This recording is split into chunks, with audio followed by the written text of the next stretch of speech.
So as an emerging brand, it's really important to keep your options open, meet with as many people as you can, and be adaptable. And Kevin at Sneakerasers is a perfect example of the success you can have when you do that. So we're gonna dig into that today, but before we get into those concepts, tell everybody a little bit about Sneakerasers. Well, Sneakerasers, our core concept was, you needed a quick, convenient, easy solution that's pocket-sized to clean the white midsoles of your shoes. So everybody that wears those shoes with the thick white midsoles, you just look at them wrong and they get scuffed up so easily. And that just became a problem with the athleisure trend, casual footwear. And all that was on the market was like these brush kits and foams and things that were not portable, and then also took a long time and a lot of elbow grease to clean. So we made this pocket-sized pre-moistened Sneakerasers cleaner that is essentially an eraser, foam eraser with a chamois layer adhered to it.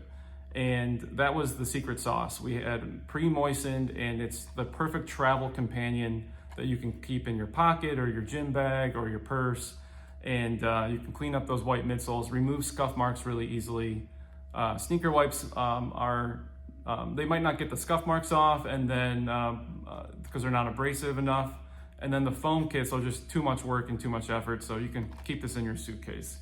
And then that was our core brand. And then we also came out with the 10-pack here. The 10-pack is really more for deep cleaning, just add water, but it's the same type of concept. And then we filed for our patents, our utility patents, and now we are the supplier that owns the patents for adding the additional layer onto the melamine foam to clean, remove marks from a surface. So now we are using that to other brands, but this was our core item. And now since you've expanded into other line extensions. Right? Yeah, so we've kind of used our intellectual property to expand into automotive cleaning, like auto erasers. You'll find that at AutoZone. We have golf erasers and sporting goods, and it's a really great gift for golf. It clips onto your golf bag and cleans your club faces, your golf balls, your golf shoes. And then we moved into purse cleaning with purse wipes, and then soon to be household cleaning as well. So we're expanding into all those different lines, and a lot of those conversations came from ECRM. Cool, and one in particular that started, that almost didn't happen. It was one retailer that was interested in your product, but needed some changes. Right. Can you talk about that? Yeah, our very first ECRM, 2019, we only had a couple concepts on the table. We had some prototypes, and it was all shoe care, it was all Sneakerasers, and it was all packaged and assembled in America. Price points between $4 and $10 at the time. And we had a couple discount lines and discount channels on our schedule. So when you have those discount retailers on the schedule, your first instinct is, not a fit for a $4 item or a $10 item. It's too high for their customer. Their customer's budget conscious. So maybe I should remove them from my schedule. There's just no point to waste my time. I'd rather be on the phone or rather be looking at my emails. But you pay for the event. You're at ECRM. Why not meet with them? You just never know what comes out. So we were in the position where we were pretty, we're a young company in our infancy stages. Let's meet with everybody that's on our schedule, and you just never know. So this discount line came into our suite, and they loved the Sneakerasers concept. And they're like, how can you get this for us under your price point? And I said, well, it's packaged and assembled in America. It's pre-moistened. This is, it's a premium line, and unfortunately we can't. I'm really glad that you love it. Let us submit a prototype for you with something else. And they're like, if you can get the margins right, if you can change the compositions, we might be interested. So a couple months later, I flew overseas, found another supplier, I changed composition. I got the margins right for this retailer. And I said, all right, remember our meeting at ECRM? You wanted something different. You wanted a different price point.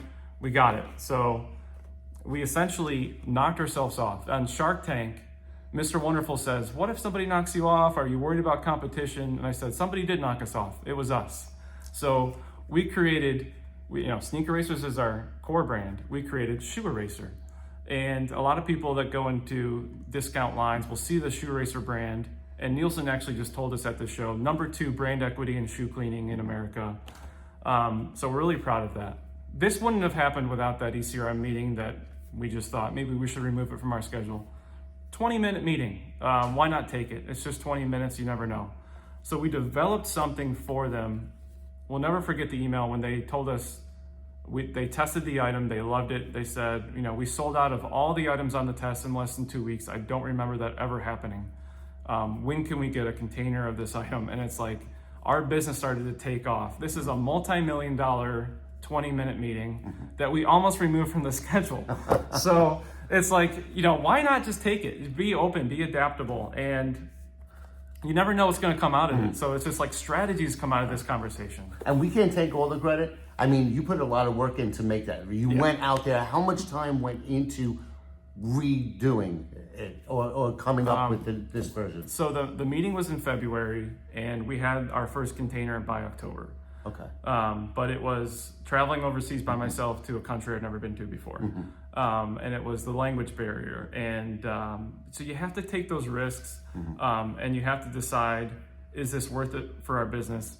We didn't affect our premium line. Our premium line, Target, Walmart, Costco, and still doing very well. We just made a different line, different price points, different compositions, and didn't confuse that with the customer. It's just, we're able to expand our market share, and we're doing that in private label and licensing as well in different categories.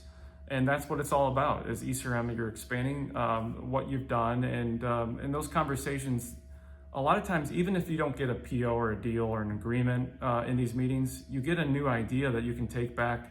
It's instant feedback from a buyer. Why not just take those meetings? And you never know what's going to come out of it. Yeah, and then you've actually had some good opportunities come your way from having conversations with suppliers too. Right, like at these networking sessions, you never know who you're going to meet. Still in our infancy stages, our very first ECRM, we're only in 200 stores. So we met our Walmart distributor in Bentonville at that first show, and we're still in business with them 6 years later. We now have 4 items in Walmart, and we're starting road shows, and we have a new item at Sam's Club. So our Bentonville business has completely blown up with our Made in America open call events that we've attended in Bentonville. We're so appreciative of that, just chance meeting in Chicago at an ECRM. So you never know. You just have to kind of meet everybody you possibly can when you're in that stage of your business and you want to grow, and you just have to take those meetings. And 6 years later, we're doing all this different business, and then a lot of retailers are asking, "Are you in Walmart? Are you in how are you doing there?" And it's just, they don't want to be the first, but it's building that market share. So just like the 2 stories that I told from those 2 meetings from that first ECRM, you're in a new discount line. You're now doing things with Walmart and Sam's Club. It's just a huge start to the business. So you're going to take those meetings. And that feedback, you've taken the feedback from buyers and turned it into new product lines too. Right. Our Auto Racers automotive line came out from an ECRM meeting. She was more of an automotive buyer, and she's like, "I love this concept. Can you do something for car cleaning?" And it was one of those things like, yes, we can. And using our patents and our IP, you just never know. So it's a lot of fun to have these creative, the feedback from the buyers that have 30 years experience of, this is what works in my stores, and can you do something for this? So now we're doing licensed products.